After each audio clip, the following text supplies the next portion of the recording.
Merci Loubana Khaled, 8h34 sur Arabelle. Et comme chaque matin, c'est votre rendez-vous spécial élection communale et notre invité du jour avec Ahmed Chérif. Merci Tariq, nous a rejoint ce matin dans les studios Jeff Van Damme, 6e sur la liste PS-SPA dans la commune de Molenbeek. Jeff Van Damme, bonjour et merci d'avoir répondu à l'invitation de la matinale. Bonjour, merci. Alors avant d'aborder le programme, une présentation rapide pour les gens qui ne vous connaissent peut-être pas encore, Jeff Van Damme.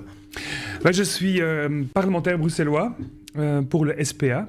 Et je suis aussi conseiller communal à Molenbeek entre 2006 et 2012. Et j'étais échevin avec Philippe Moureau à la commune de Molenbeek. Et qu'est-ce qui vous a amené à la politique ?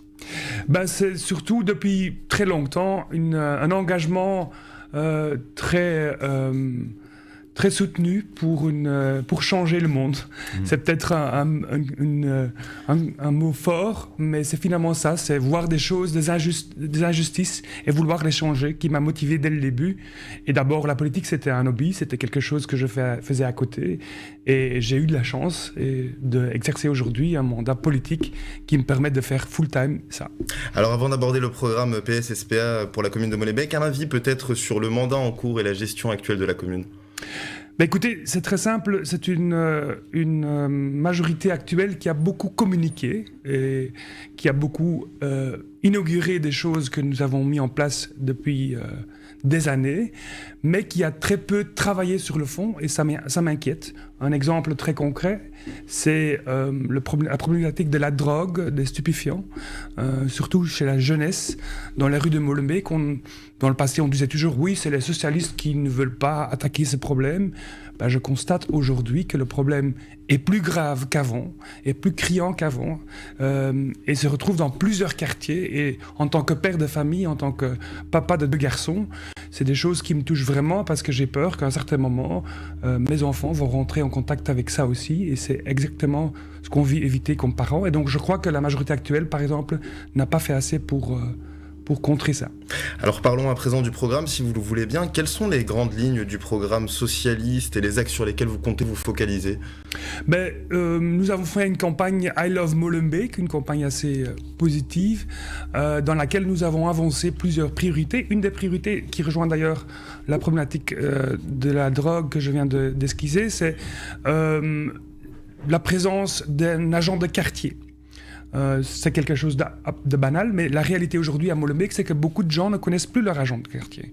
Et donc, la fonction de contact, de proximité, de contact avec la population, et donc d'action préventive aussi, n'est plus tellement présente. On nous a envoyé quelques Robocop dans le cadre du plan Canal. La majorité MRNVA fédérale a dit il faut nettoyer Molenbeek. La réalité, c'est que nous avons pas mal d'agents qui ne connaissent pas du tout Molenbeek, qui viennent du fin fond de la Flandre ou de Luxembourg, mais qui n'ont pas de lien, qui ne connaissent pas les quartiers et donc qui ne sont pas vraiment un ajout pour la sécurité dans le quartier. Et pour moi donc, pour les socialistes, il faut revaloriser cet agent de quartier, cet agent de proximité. Et très concrètement, nous avons en fait aujourd'hui un manque de 100 agents à Molenbeek, 100 à 150 agents de police qui ne sont pas là aujourd'hui.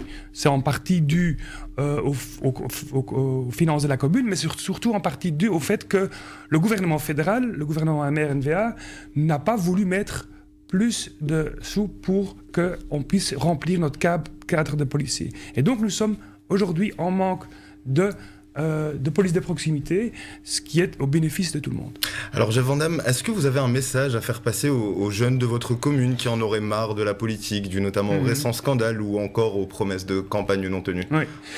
Je crois que nous avons en tant que politiciens d'abord un devoir nous-mêmes, c'est de ne pas promettre des choses à la légère. Moi, je promets que je vais m'engager à fond pour la commune, que je vais être quelqu'un qui va être joignable, va répondre aux questions. Mais je vais pas promettre qu'on va réaliser des rêves du jour au lendemain, parce que ça, c'est quelque chose qui, sur le long terme, démine aussi font que les gens ne croient pas en politique. Et donc ça, c'est la première chose à faire nous-mêmes en tant que politiciens, c'est de faire en sorte que nos engagements sont crédibles et ne sont pas totalement illusoire. Alors il nous reste un peu moins de 30 secondes, le mot de la fin peut-être, Jeff Van Damme. Écoutez, moi je crois profondément à Molenbeek. Ça fait 10 ans que nous avons lancé une campagne qui s'appelle I Love Molenbeek, qui est vouée à donner un contrepoids à l'image souvent négative qu'a notre commune à travers le monde, malheureusement. Moi, je crois qu'il y a énormément de belles choses qui se passent à Molenbeek. Il y a une énergie formidable, une jeunesse très active, et je crois qu'il y a aussi à la mettre en valeur, à la mettre à l'avant-plan, parce que si on aime tous Molenbeek, on va avancer plus vite. Je vous remercie, Jeff Van Damme, d'avoir répondu à l'invitation de la matinale. Je rappelle que vous êtes 6e sur la liste PS-SPA dans la commune de Molenbeek. Merci.